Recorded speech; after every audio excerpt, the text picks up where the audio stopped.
So welcome everyone to McIntyre's Celebrating Families Week 2022.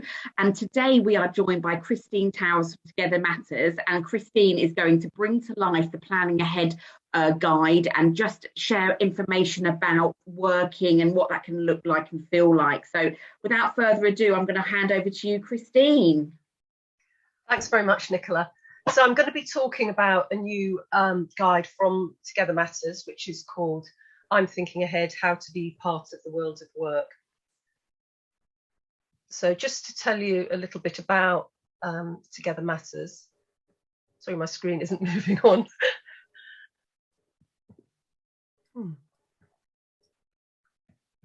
Stop sharing, Christine, and then start again. That's it does it all the time. Okay. We start again. Sorry. We can do. Yeah, just so it's not very good, is it? That's okay. Sounds like. I always find if you put yourself on mute or you do one slight thing, it freezes you. Debs and I, all the Debs sees it happen to me a lot. I mean, it was moving along before, wasn't it? When we were chatting beforehand. Yeah, no, it was, Christine. Moving along, wasn't it? Just a little bit, and we're letting someone else in, so that's probably actually someone else I recently met, so that's fantastic. Let me just check it's working. Yeah. Oh, that's it. Yes, it is. Okay. Are you happy to start again, Nicola? Yeah, and then we can just cut that bit off. Yeah. Okay. So welcome everyone to McIntyre's Celebrating Families Week 2022. And today's workshop, we are joined by Christine Towers from Together Matters. And Christine is going to be talking to us about planning ahead for the world of work. So I'm going to hand over to you, Christine. Thank you. Hello, everyone. And I'm going to be talking about a new guide from Together Matters called I'm Thinking Ahead, How to Be Part of the World of Work. So I'm just going to say first a little bit about Together Matters. Our focus really is on planning in different forms, in different ways, and at different times of life, looking at young people, looking at adult life, and as people grow older. And what we offer is really quite a lot of free resources on the website. We provide training and workshops. We have a newsletter, quite infrequent. We try to share stories and learning, so through workshops and training, etc. Learning from people about how they're using the guides and what they need, and sharing that on with other people. And we have a Facebook page that you might be interested in having a look at. So the guide I'm going to be talking about today, I'm Thinking Ahead, How to Be Part of the World of Work. So it's an easy read guide. It's using photo symbols and easy words to help both young people and adults think about the world of work. And it was written for secondary school pupils, college students, and anyone really who's missed out, maybe not been seen as able to work, quite wrongly sort of judged, and people who would like to work, so adults who've missed out on opportunities when they were younger. Very much see it as being for parents and family carers, and that's one reason it's really nice to be here today talking to families, because I think families are often thinking, how do I support my son or daughter to work, to think about work, and are not sure how to go about that.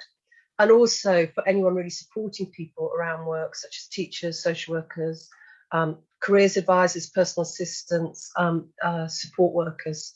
So anyone really who it's useful for, and it can be adapted for different situations. So just to give you a little bit of background, there's two Thinking Ahead guides already there. There's a Thinking Ahead, a planning guide for families. It's about 150 pages, got lots of information for family carers wanting to think about and plan for the future, but they're all available in separate sections, so you don't have to look at the whole lot, which can be quite daunting. Then there's I'm Thinking Ahead, which is an easy read format, the same as this new section of that guide. And they were really there to help people with learning disabilities be involved in these conversations about the future, because sometimes, again, people don't really, either families or practitioners don't really know some of the ways of having those conversations. So it's just some tools to make that easier, people not having to start from scratch. So this is what's in the guide for families. There's 9 sections. And as I say, each one can be downloaded, they're available to download separately on the website. If you're thinking about work, I often say that the 3 of those sections on the right are really useful: making decisions, making plans for the future in a person-centered way, and building friendships and support networks. There's useful information and ideas in those that can help with moving on to planning about work. So you might want to have a look at those.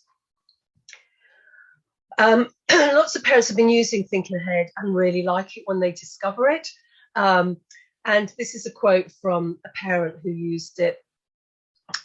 She was really, her son was coming to the last few years of school, and she was wondering how to sort of help him shape things. One of the things that really helped her was talking about linking with the community and linking with other people, building support networks out there, and finding out what other people in the community might offer and how they might provide opportunities. She's actually gone on, she's someone who now shares the Thinking Ahead guide with other families and is a real advocate for the guide, and it's always fantastic to hear her talking about it. So this is I'm the original 3 sections in I'm Thinking Ahead, which this new one is added onto. So there's how to plan, how to make choices, how to get the right housing and support. And again, the how to plan and how to make choices are really useful starting points to have conversations with your son or daughter, and helping them think about how they can shape things and how they can be involved in these conversations. So I've got a quote here from George. He actually used the housing and support section, but it was shown to him by his mum, and he'd been thinking about leaving home, and he looked at it on his iPad. He was able to look at it quite independently, and he got lots of ideas. I think his mum said actually it made him much more realistic about leaving home and all the things it involved. But obviously, as you can see from that, it also made him quite excited about it.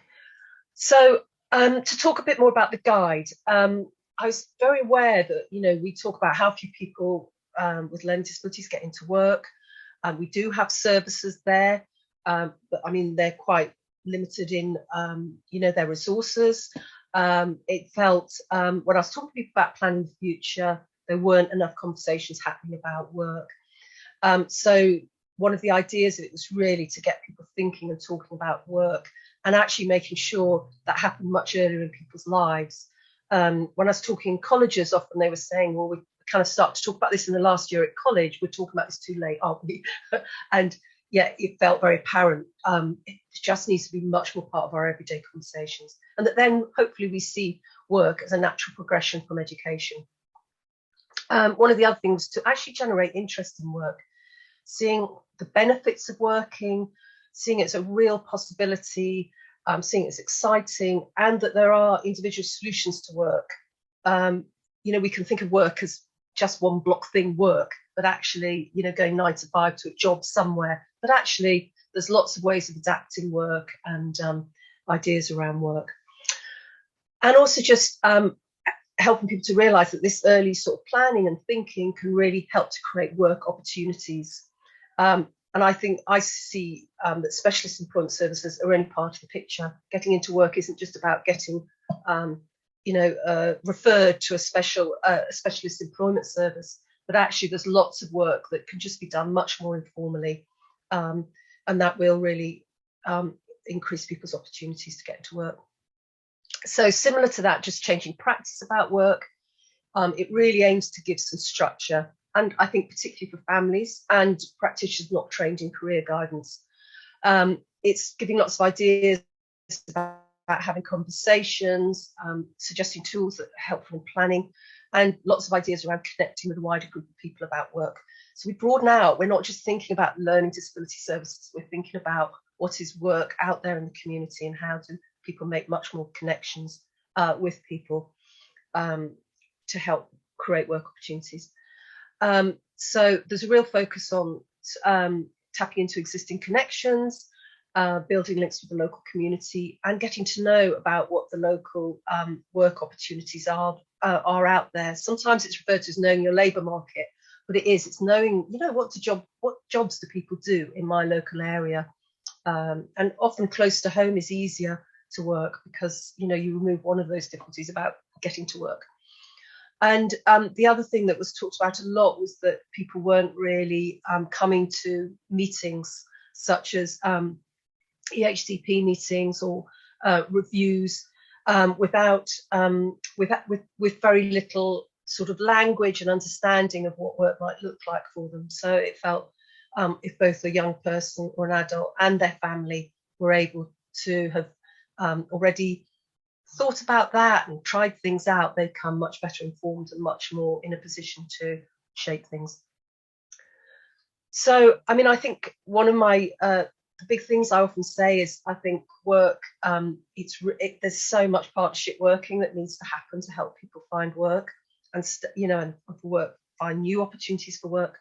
And it's quite a bit about a parent said to me, my son has conversations in college with tutors there, but he tries to tell me what they've talked about, but he finds it really hard. It's one of his main difficulties is communication. So he finds it really hard to tell me. So that conversation is lost. So one of the things I think about the guide is that because it can be shared by everybody, it helps to create sharing of ideas, sharing of language, and sharing of an understanding. So I really see that it's, I'll talk more about how information can be recorded, but that can actually, if the person's comfortable about sharing information, then that can, it can facilitate that. And I think that's one of the problems that keeps coming up, that people leave school and what people have learned about at school doesn't go to college, or they want to start again. But maybe here's a tool that families and the person themselves can be saying, look, we've done all this already, here it is, it's saved as a document. So in talking about, I called it the world of work because I felt it needs to be quite broad. It needs to be whatever would work for a person in terms of work. So it's really a paid job, full or part-time, being self-employed, setting up your own business, being part of the social enterprise. So, there's other people will have other ideas, but those are the sort of main options really that it's looking at. So there's some important messages that I think are quite explicit in the guide. Those aims are sort of not necessarily talked about, that I talked about a bit before. They're just, they've influenced what's in the guide. But the important messages really for young people and for families and practitioners is it's never too early to talk about work, and encouraging young people to talk to their family friends, their neighbours, ask them what job they've got, find out what they like about their job, what don't they like about their job, what is, just a bit more of that little detail that helps people understand what jobs are about. Talk to people in groups and organisations in your area, and talk to business owners and people who have jobs. Let people know you're keen to work. And I think we have a really good potential employees amongst people with learning disabilities, but employers don't always know there are a group of people looking for work, and that it can be difficult. So, letting people know you're keen to actually maybe just find out about different kinds of work, but also that you'd like some work experience, you might like a Saturday job. And by building those relationships, that might actually create some work opportunities down the line. Also let people know what you're good at. People are very talented. People often have really good skills, but perhaps not very good at telling people that. So there's some ideas in there about using things like a one-page profile to let people know what you're good at, and getting to know your local community, including, as I said, the jobs people do. What is that local labour market? And just be seen. I kept having this idea. I had a big post-it note on my notice board saying, be seen, because there's a phrase I heard, you can't be what you can't see. And I think likewise, people in the community don't know people are looking for work opportunities if they're not seeing. So just to go on to the guide itself, it's divided into 4 sections. In brief, the why, how, what, and action. So it's why be part of the world of work, how to take steps to be part of it, what work might be right for you, and then action. So I'm going to go through those in turn. So starting with why. And I think, although this is quite a brief section, it's just a couple of pages. It's something I think that is just broader than why. Well, it's something to do and we earn money. I mean, I think we all know, yes, it's about meeting people. It's about learning new things. I think, I think that sense of people having an aim and a sense of purpose, that's really important in the lives of people with learning disabilities, and often gets lost in the way services get organised, or people feel quite dependent on services. I think it's very helpful with health. All the research for the population shows that people who work are often healthier, both physically and mentally. So I think that's really important. I think it really does build confidence. If it's the right job and the right support, it builds confidence. And one of the key things about that is people feeling much more able to speak up.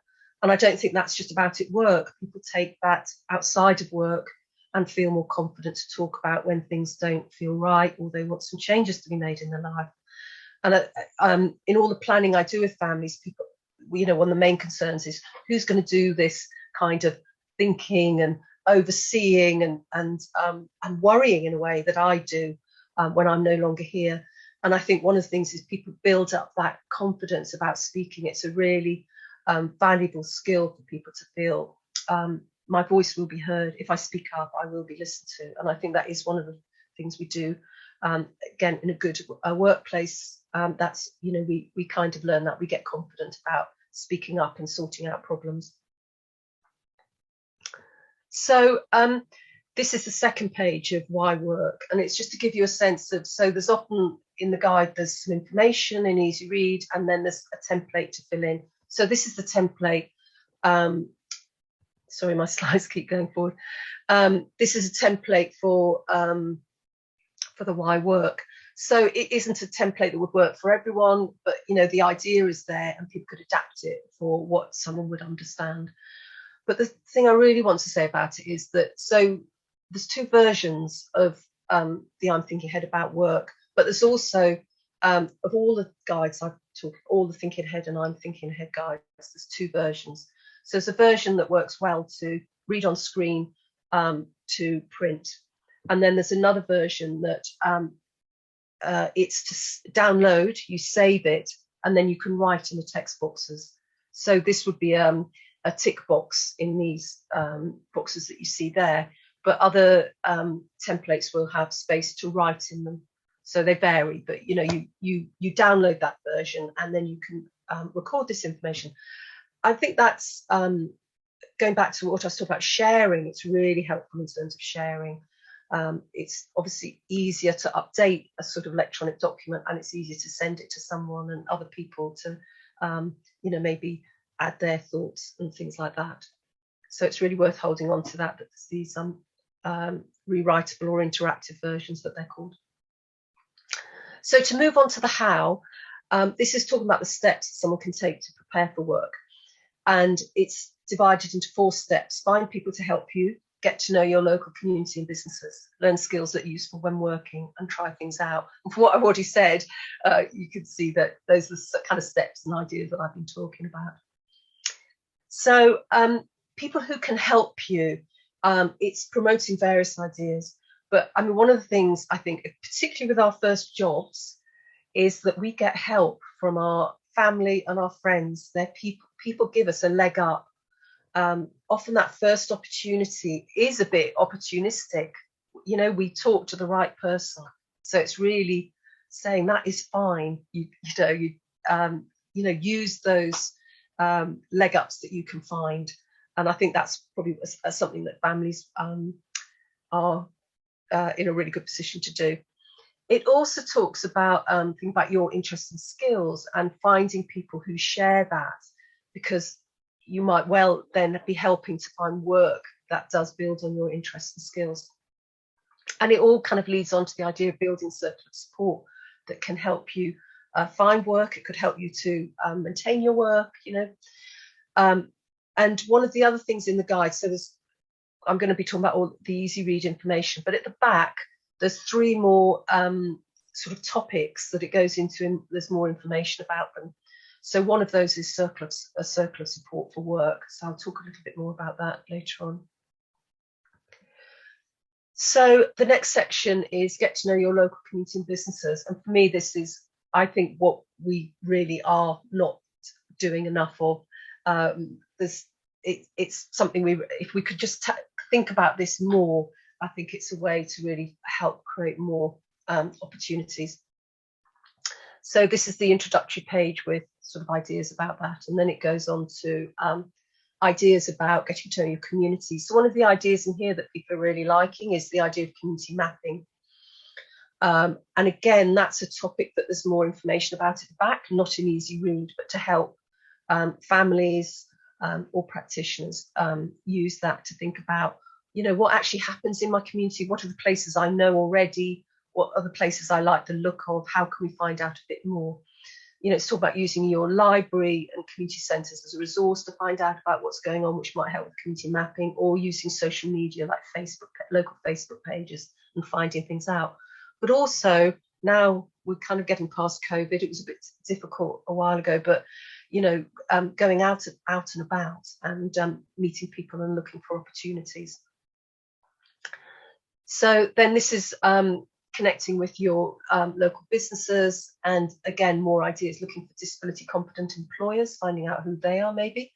As I said before, finding out who the businesses are, and maybe, which of those sound interesting in relation to your skills and interests. Putting those on your map, going back to your community mapping, put them on your map, and then maybe thinking, we'll try and see how we can connect with them. For some people, getting their own business is a really good option. And I think talking to people who have small businesses in your local area is another way of just finding out what does it mean to have a business and what kind of work fits into that idea of having a business, being self-employed. So try things out, which is basically get experience, is really helping people to, I think all of this is learn about yourself, learn about what works for you. And we're all very different with work. It's not to do with having a learning disability. We all have certain things that are, fit better with who we are, and the environment we like to be in, and how, what kind of work would just, feel comfortable. So for me, any step you take in this is an opportunity to learn more about either what's, this is something we want to hold on to, or is this something we need to try and kind of rule out. So again, it's that idea of asking family and friends, maybe could your son or daughter go and do some work shadowing, even if it's for half an hour, go and see what someone's work's like. And that just begins to give people a real sense of what work might be like. And there's other examples there, but just thinking, making the best use of work experience when that comes up, maybe at school or college. But if you've done some of this thinking about what's there, then maybe that you're in a better position to sort of suggest a really useful work experience for someone. I'm going to talk a little bit more about volunteering, because I think volunteering is something that it is used at the moment. And it obviously is a really good way of people getting some idea of what different work places feel like. So when we were piloting ideas for the guide, volunteering came up. We talked quite a lot with students in school and college about volunteering, and there was a mixture of responses, often a little bit negative, to be honest, partly around people feeling, I think, had come to define volunteering in quite limited ways. Often charity shops came up, and people were saying they didn't necessarily, I think maybe they'd gone feeling this would be quite nice, quite fun, working in a shop, talking to people, but then maybe they'd ended up in the, more of the back room, sorting out clothes. They felt they didn't really have other peers there, people of their own age. So we sort of looked at different ideas and different images about different kinds of volunteering that maybe people could do. And actually people got really interested in fact, sort of were finding things that kind of began to spark their interest. So, it's limited in that it's 5 pictures, but I've been saying to schools and colleges, same for families, there's no end to images we can find to kind of look at ideas and sort of spark conversations about what volunteering, it's not just volunteering, is it? It's kind of just thinking about what kind of workplaces, etc., would feel exciting and comfortable. So then it moves on to what, and that's all really about building. So what work might be right for you? So it's building a picture of what work might be right, and encourages people to think about their skills, so what they're good at, their interests, that's phrases, what you enjoy, places you like, and where you feel relaxed, and getting the support you need. So I'm just going to talk a little bit about a couple of those. So I think one of the big things that came up a lot with talking to people about work is what environment people felt comfortable in. And I think a lot of people feel very anxious about work. I mean, going to work's a huge change. Maybe people have been in school or college or in day opportunities, and it feels quite a contained sort of world. Whereas work, do we know the rules? Do we understand how things work? So I think it's really, was really trying to help kind of acknowledge this and help people think about some of the places that would help overcome some of that or help that anxiety or worries. So it's asking a few quite simple questions, really. Do you think you prefer working indoors or outdoors? Do you think you prefer somewhere quiet or busy, or sitting down or moving around? They're all quite fundamental things at work, and we probably all would say, you know, what preferences we have around those things. So it was really to start again that conversation and make people think, oh yes, so I could work somewhere that actually fits with those places I feel comfortable in. There's also that question, was a question about accessibility, and also about people your own age. I think that really struck me, that for young people working in a place where maybe everyone was older, even if it's sort of 10 years older, when you're 18, 19, 20, you know, it feels quite different if people are in their 30s. So thinking about the age of other people working there. Obviously, if that might not be important to some people, but it's just checking that out. So one of the other bits in that what work might be right is getting the right support. And this really tries to address some of the difficulties people are faced with and sort of give encouragement and give examples of removing some of the barriers that are really real barriers. I mean, I'm talking away, so it's quite easy to move into the world of work.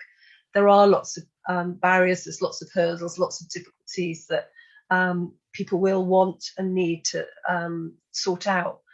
But I think sometimes families and people themselves don't know about some of the things that are there to help overcome those hurdles, such as having a work trial rather than an interview. You know, that you can have a job coach, someone can come in and support you in the job, and that will fit around how you're getting on with the job. Having a work buddy, someone in the workplace who buddies up with you, and you know, you've got a person that you know you can go to and talk to, rather than just feeling a bit at sea with a group of colleagues. Using a one-page profile to help other people get to know you. So if you don't feel very confident about explaining what support you need, it might be something you want to share with people that you're working alongside, to help them know the best ways of supporting you and knowing really what you're really good at, and being able to tap into that. So it's quite a short section. There's loads more. I mean, there's a lot of information out there about this, but it was just to give that sense that you know, there is a lot of support around work that can be tapped into, and that people can then, if they're talking to people who are supporting with work, you know, to say, well, could we have support to do the one-page profile, or can we look at work buddies, etc. That would be what would remove my or reduce my anxiety. So then the final section, which is quite short again, is action. And it's suggesting steps to pull together the ideas that might have been looked at through the guide. So it's looking back through what's been done and making a to-do list from that. It's suggesting doing planning with family and friends and anyone else who's interested. to actually set down some steps to actually turn those ideas into action, and then gives a lot of encouragement about getting going. I think, it can be hard to find time to do the planning. So that's a hurdle in itself. That's, it's can be a lot of work, but then actually then translating that and starting to think, well, what actions we're going to take is, can be hard to find the energy to do that as well. I mean, I do, when I say about the action, and, it does take energy, it's not, I think that needs to be acknowledged, but I also think it can be quite fun. A lot of these activities, they're not really, they can be actually quite fun activities to do. They can be embedded in other things and feel quite, I think, interesting to people. I feel people have responded well to wanting to take part in them. So they don't have to feel like school or college. They can just feel like fun, interesting conversations. So one thing I've mentioned as I've gone along is the 3 additional topics at the back of the guide, and I think these are really nice for families to use independently, and to think about and get their, start to think about these and actually then share that when they're having, say, review meetings or planning meetings. But also I have, I've been talking to schools and colleges and day opportunities about doing them. They might start them and then they could be shared with home, and home could continue to add their knowledge and understanding to that, and then I think it becomes a much richer document. And also social workers could introduce them, and sometimes people have PAs, or they could talk to families about them and then help other people to do some of the more detailed work, because it's not necessarily social workers, they don't really have time to do this detailed work, but if they're aware of it and signposting, encouraging, I think that's really useful. At the back, there's also additional information. There's further information about national organisations, and I think that's really, there's a bit of a variety. There's not a lot, but I think that it's just giving you a sense of where else you could go. I'm just going to say a little bit about a couple of things that I think are useful. There's an organisation called Mutually Inclusive Partnerships, and if you're thinking about self-employment or setting up your own business, then that's it's a really good website to look at. So there's a link to that. There's a link to BASE, which has information about supported employment and explains more about that. There's a guide on the Foundation for People with Learning Disabilities website that's actually written for employers about why they might offer work opportunities. But I think it's invaluable for families to look at and to get ideas, because, I mean, maybe you are doing some of that kind of what's called engagement with employers. And if you have some of those, there's sort of stories about what's happened and how employers have been supported to support someone with a learning disability. So I think I do encourage families to look at that as well. So the other thing there is at the back is ideas for supporters. So that could be yourselves. It could be that your son or daughter has a PA, but you think they might need a bit of help with thinking about how to use it. It might be something to share with organisations where your son or daughter goes. Someone was saying yesterday that they were going to encourage a youth club that their son went to think about how they use the I'm Thinking Ahead and link it up with, they give awards, but to actually think about linking that with complete, doing bits of the guide and thinking about that. So I think there's lots of information there for supporters who may be less familiar with some of these things. So it's saying, don't just use this as tick boxes. Just because there's a tick box, it doesn't mean just tick the box, to go through ticking boxes. Really, the thing I think for any planning is giving lots of time. People with learning disabilities need loads more time than I think we ever really. You don't as families, that, but people need time. They need time to reflect. They need to go away and think, and not just be put on the spot. And I think that's one of the problems with things like review meetings, that people are faced with questions they're not prepared for, and then don't really know what the answers are and come up with an answer because an answer is expected. So I see the guide, all this planning work, as really helping people to be prepared when they're asked questions, or to have prepared information and take that. So they're almost posing the questions. This is what I want to do. What can you do to help me? So I was just going to talk a little bit about the supported employment process, because I think the I'm Thinking Ahead guide fits with it so well. So the supported employment services out there, and they usually follow this sort of model. So it very much is about people refer to supported employment services are keen to work, and that's the sort of, I think, one of the most important things, because motivation and that keenness is what will help work to be sustainable, and will actually encourage employers to offer work if they see someone is keen to work. So it's about people being keen to work, then getting to know them and what work might be right for them. So a lot of that work's often called vocational profiling. That's a way of saying, I mean, it's often put, that you're probably all familiar with, that sort of person-centered planning, gathering of information, and having sort of information written down. And that information then helps to think about what work might be right for a person. Then working with employers, understanding their needs. So they're also seen as part of this journey.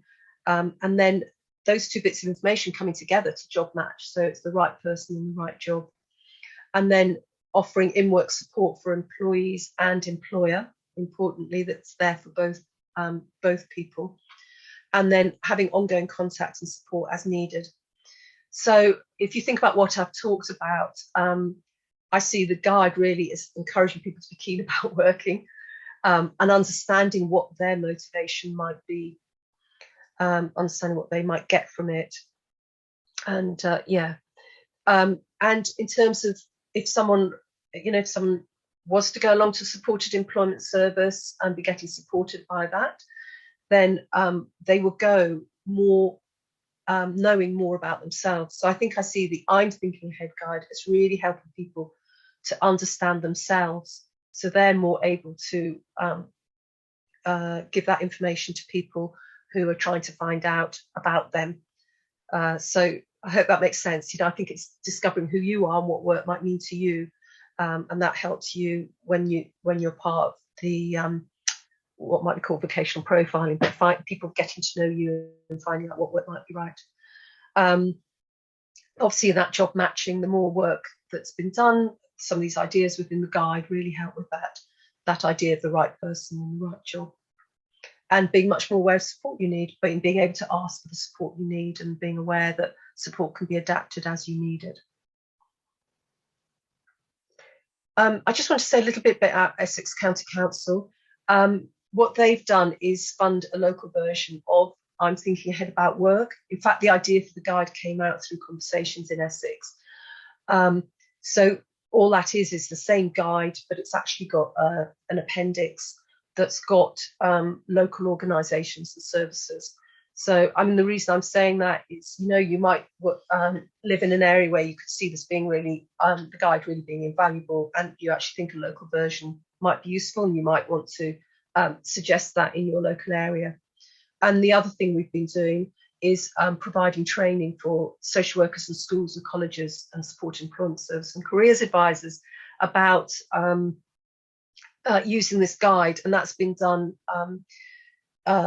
in partnership with the British Association of Supported Employment. It's often called BASE, and they've been talking about vocational profiling. So it's bringing together how these two, getting to know people and people getting to know themselves, sort of tools can really help with people finding work. And Rita, who's on the call, was at that training in Essex this week, which was because parents have been invited to the training as well. So I've just got a slide about keeping in touch with Together Matters. Please go to our website. All the resources are free. I think they're quite easy to find. There's other resources that I haven't talked about that you might find useful. When there's a contact form when you ask to download a resource, but that's just really so We can keep in touch with you if you want to. You can tell us whether or not you want to get the newsletter. And then we've got a Facebook page, which we're making a big effort to try and put stuff out on there. So, follow us, engage in a conversation with us. That would be great. And you're always welcome to email me if you've got any queries, comments, ideas. As I say, I love learning how people have used the guides I've written, and then it's information. It helps me to know what else to develop, but also I can share those stories with other families, in particular about good ideas that people do definitely come up with. People come up with lots of ideas. I keep getting information that I have never thought about how the guides might be used, and that's really lovely to see that people have interpreted them and used them in a way that works for themselves. So with good timing, I've got a section about a slide about your thoughts and ideas. I thought it'd be really nice if people would like to just say what they've liked the sound of, or whether they've got ideas about how the I'm thinking ahead about work could be used, or you might have questions, anything. So if I stop sharing, and then we can have that conversation.